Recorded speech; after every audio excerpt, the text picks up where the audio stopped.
is ESPN on ABC.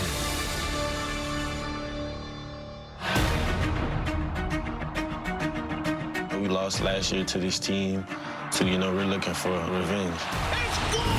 What's my definition of success? It's gonna be a hard-fought game. We want to dominate every single play.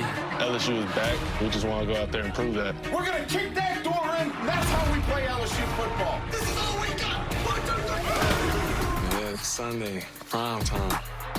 We're gonna put it on the show for everybody.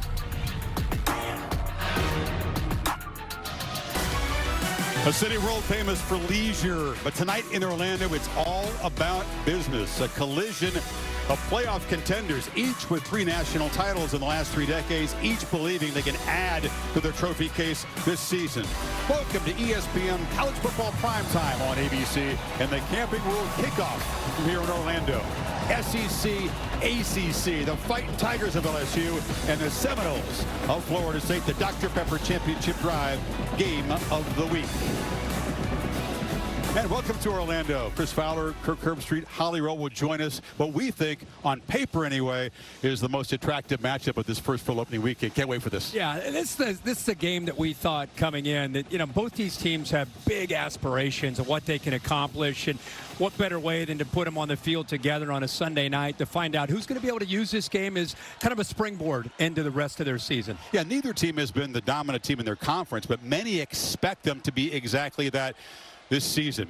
Both coaches have done a great job adding to their resumes in the offseason and adding to their portal rosters. Brian Kelly's played FSU now 4 consecutive seasons. Last year's game was an agonizing loss for LSU, beaten on a block PAT at the gun. Yeah, and I think what's impressive was what they did after that loss. I think you talk to these coaches, they hit some adversity, and because they were able to get through that, they were able to have really good years, and a lot of players coming back, and BK's example, it's a team that comes back now in just his 2nd year. So I think they're buying into the culture. And Mike Norvell, what he's been able to do 4 years, he's been through a lot of agony, but he's been able to battle through that, gets to 10 wins. And now with the quarterback Jordan Travis back, I think there's a lot of realistic expectations for them to have a dream season. Yeah, it's a great quarterback matchup. 2 guys who are very dynamic. Jaden Daniels a year better. Can he create more big plays downfield? He's got plenty of weapons. Jordan Travis, there's the winner of Alabama. Point conversion. Travis is 23 years old. It's his 6th year in college football. He's the unquestioned leader.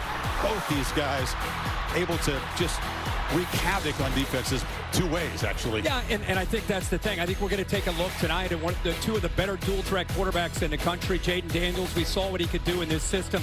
And you and I called that Alabama game last year. It was near the second half of the year.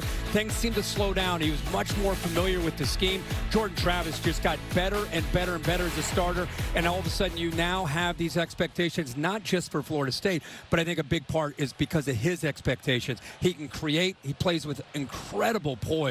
And I'm excited to see how he plays against this LSU defense. Both defenses have gotten some talented guys from the transfer portal at all 3 levels of that defense, but the defense is going to have their hands full tonight. We could see some points scored here. Well, I think a big thing is going to be about, especially on 3rd down, is avoiding the big ability to create with these quarterbacks. They're very good at it. Can the defenses contain it? It'll be the question. Seminoles have the crowd edge near their backyard here in Orlando. Can't wait for this one. LSU, FSU coming up.